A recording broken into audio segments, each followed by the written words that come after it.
Olá, turma, sejam bem-vindos e bem-vindas. Eu sou Tiago Peixoto, professor de Economia do IFMA. Vamos dar continuidade com mais uma videoaula da nossa disciplina de Fundamentos da Economia, do curso técnico em Finanças, oferecida pelo campus Bacabal. Na videoaula de hoje, turma, nós vamos discutir com mais profundidade a ideia da teoria dos jogos. Vamos ver o que isso quer dizer. Vamos aos slides. Bom, turma, teoria dos jogos é uma abordagem que simula situações estratégicas onde os jogadores escolhem diferentes ações tentando melhorar o seu retorno. Os jogadores aqui quer dizer os participantes dessas situações estratégicas. A ideia dos jogos, na palavra da expressão teoria dos jogos, não significa jogo de videogame nem nada parecido. Significa a gente tentar simular situações da vida real em que a gente tem que tomar algum tipo de decisão para ter um determinado resultado, mas esse resultado não depende só da gente, depende também da decisão de outras pessoas, de outros participantes. E é através da teoria dos jogos que a gente tenta sistematizar todas essas ideias, todos esses retornos, para a partir daí compreender qual é a melhor forma de tomar uma decisão num contexto de uma situação de jogo, né? Uma situação estratégica. Então, um jogo é uma situação em que os jogadores tomam decisões estratégicas. Os jogadores, vocês já sabem, são os participantes. Um outro termo que nós usamos nessa discussão é payoffs. Payoffs é o resultado que cada jogador terá decorrente do resultado do jogo. Ok? Um objetivo crucial da teoria dos jogos é determinar a estratégia ótima para cada jogador. Esse termo ótimo já vem aparecendo na nossa discussão de economia em alguns momentos, né? Por exemplo, a gente falou em cesta ótima de consumo do consumidor, ou seja, aquela cesta em que garante a maior satisfação do consumidor, a maior utilidade, é que ele maximiza a utilidade. E a estratégia ótima é aquela estratégia que maximiza o payoff esperado, ou seja, o resultado esperado de um jogo. Né? Antes disso, uma estratégia é um plano de ação para o jogo.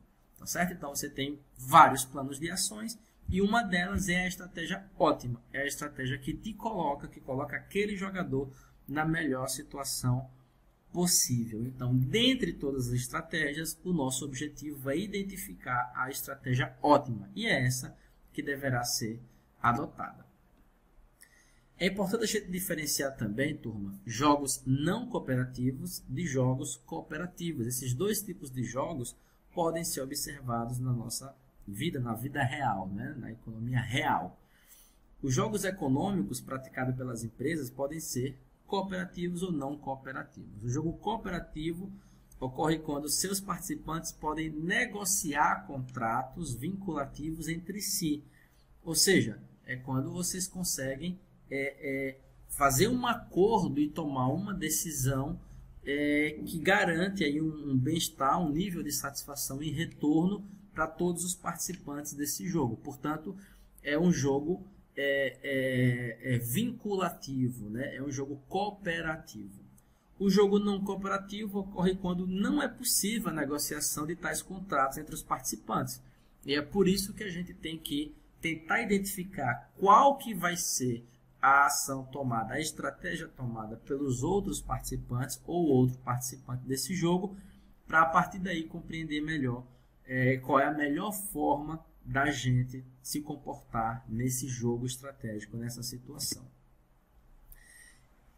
Agora a gente vai começar a dar exemplos práticos, turma, de um jogo, né, que a gente vai observar dois jogadores. A gente vai simplificar. Na vida real a gente observa situações em que tem mais de dois jogadores, mais de duas estratégias, mas o nosso objetivo aqui, né, em economia, a gente sempre tenta simplificar para tirar conclusões que também são conclusões interessantes para a vida real, que é mais complexa. Então, primeiro vamos compreender a matriz de payoffs de um jogo. Veja que esse jogo aqui, ele é um jogo da propaganda. Então, nós temos dois jogadores, a empresa A e você tem também a empresa B. As duas empresas precisam tomar decisões. Elas são, digamos, concorrentes nesse mercado. A decisão é se vai fazer propaganda ou se vai não fazer propaganda, ou seja, você não vai fazer propaganda. E as duas empresas têm essa mesma possibilidades de ações, não é? Então perceba que nós temos aqui alguns valores. Esses aqui são os payoffs. Então, no caso da empresa B fazer propaganda e a empresa A também fazer propaganda, o resultado do jogo vai ser este daqui. Esse vai ser o payoff desse jogo em que a empresa A e a empresa B decidem fazer propaganda. Se as duas empresas decidirem não fazer propaganda, o payoff agora vai ser este daqui. E qualquer combinação intermediária, a gente vai ter outros payoffs possíveis. Tá, ok? Outros payoffs possíveis. Mas, professor, não estou entendendo esses payoffs. O que eles são exatamente e qual empresa ganha o que nesse processo? Ok. Vejam bem. Nós temos dois valores aqui que eles são separados por uma vírgula. Esse significa que em cada quadrante desse, em cada payoff desse, o primeiro valor ele é o resultado da empresa A, da empresa da linha. Enquanto que o segundo valor é o resultado da empresa da coluna. Ok? Então, nessa situação, e esses valores, o que eles significam, professor? Esses valores significam, talvez, o nível... São valores simbólicos, né? A gente pode entender como o nível de retorno. Quanto maior o número, melhor o retorno, né? Cada situação ela pode representar algo diferente. Então, vamos supor que nesse caso aqui, ela representa um retorno financeiro resultante do resultado desse jogo. Então, se as duas empresas decidem fazer propaganda, a empresa A vai ter um resultado, digamos, de 10 milhões de reais e a empresa B de 5 milhões de reais. Ou seja, elas ganham esses valores. A empresa A ganha mais, provavelmente porque já é a empresa que está liderando o mercado. Se a empresa A não faz propaganda e a empresa B faz propaganda, vamos imaginar. A empresa A está liderando o mercado, ela não faz propaganda. A empresa B que está vindo atrás, ela decide fazer propaganda. O retorno da B é maior, saiu de 5 para 8 milhões, enquanto que a A continua ganhando, mas ela ganha menos, percebe? Então é essa a interpretação que a gente tem que ter dos jogos. Mas nesse slide eu quero apresentar para vocês o conceito de estratégia dominante. Que conceito é esse? Estratégia dominante é aquela que é ótima, que é a melhor possível, independente do que o seu oponente possa fazer. Como a gente chega na identificação dessa estratégia ótima? Vamos ver a seguinte situação. Se a empresa A decide fazer propaganda, ela pode ganhar 10 milhões se a empresa B fizer propaganda, ou pode ganhar 15 milhões se a empresa B não fizer propaganda. Então, a empresa A decidindo fazer propaganda, ela vai receber 10 ou 15. Se a empresa A decidir não fazer propaganda, ela vai receber 6 ou 10. Perceba que, na hipótese da empresa B fazer propaganda, para a empresa A é melhor fazer propaganda. Se a empresa B decidir não fazer propaganda, a empresa A está melhor fazendo propaganda, porque ela vai receber 15 ao invés de 10. E aqui ela vai receber 10 ao invés de 6. Portanto, nessa situação da empresa A está sempre melhor fazendo propaganda, independente do que a empresa B possa fazer. É claro que o melhor resultado possível da empresa A é esse daqui, que ela recebe 15 milhões e a empresa B não recebe nada. Tá certo? Mas ela não pode decidir em qual quadrante ela vai estar. Ela pode decidir a estratégia dela, que é esse daqui.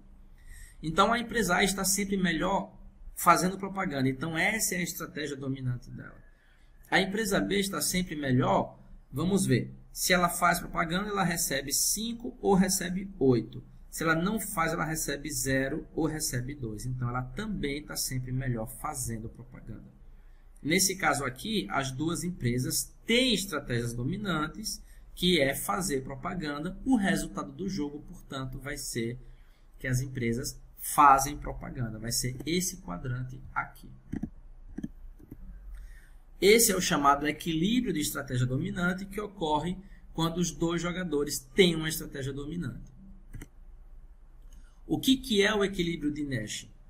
O equilíbrio de Nash é um conjunto de estratégias no qual cada jogador faz o melhor que pode fazer em função das ações dos outros oponentes. Então vejam essa situação. Vejam essa situação. Se a empresa A faz propaganda, ela recebe 10 ou 15. Se a empresa B não faz propaganda, ela recebe 6 ou recebe 20.